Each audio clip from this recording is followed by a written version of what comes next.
Thomas Soto. Ça bouge chez Uber. Axel de Tarlet, bonjour. Bonjour Thomas. Un revenu minimum pour les chauffeurs Uber. Uber propose de garantir en fait 4 200 € bruts par mois à ses chauffeurs, et ce afin d'éteindre la fronde des VTC. Oui, alors 4 200 € bruts par mois, c'est pas mal comme vous le dites Julie, sauf qu'il y a deux énormes bémols dans cette affaire. Premier bémol, il faut que le chauffeur soit connecté 50 heures par semaine. Connecté, c'est le mot élégant pour dire travailler. Vous voyez d'ailleurs au passage comment cette nouvelle économie avec le statut de l'indépendant arrive à totalement s'extraire de nos règles sociales des 35 heures. Il n'y a pas de 35 heures pour et voilà, pour et Uber. comme ils sont indépendants en plus, il n'y a pas de congé payé et il n'y a pas de chômage. Donc vous voyez, c'est rude. Et puis le deuxième Donc, le bémol... premier bémol, c'est 50 heures par semaine minimum. Voilà.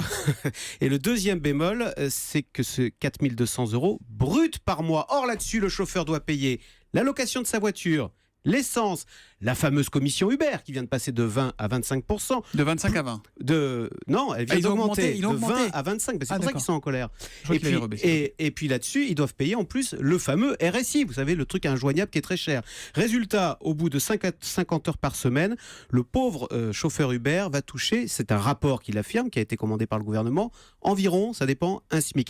Et ce même rapport avait même calculé que si ce chauffeur Uber ne travaillait que 40 heures par semaine, et ben à la fin, dans sa poche, il lui reste en net entre, je cite le rapport, 0 et 800 € par mois. Mais est-ce qu'Uber n'abuse pas de ce statut d'indépendant? Car tout ça, ça ressemble à de l'esclavalisme moderne, Axel. Pourquoi ne pas embaucher les chauffeurs en salariés, et pourquoi pas avec le SMIC? Alors, vous savez qu'il y a beaucoup de procédures judiciaires, effectivement, en cours pour requalifier le statut des chauffeurs. Voilà, même en France, en Grande-Bretagne, pour que les requalifier en salariés.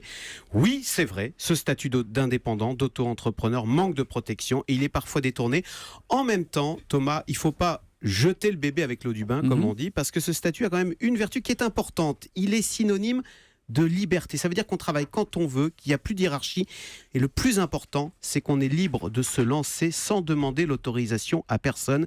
Et ça, croyez-moi, c'est très important, notamment dans les quartiers défavorisés, où l'on est souvent discriminé, où on est face à un mur du RH. Donc, tout n'est pas parfait dans ce statut, mais cela a aussi permis à Uber, et c'est pas anodin, de créer des milliers d'emplois dans des quartiers ravagés par le chômage. Disons, puisqu'on parle voiture, petite parenthèse, j'ai vu dans la presse ce matin, Volkswagen veut plafonner la rémunération de son patron suite au scandale des moteurs diesel, c'est ça? Oui, mais ils veulent plafonner, vous savez à combien? Non. À 10 millions d'euros. Donc, vous voyez, c'est un plafond sympathique pour un revenu de PDG. Patron de Volkswagen, voilà, chauffeur chez Uber. Voilà, exactement.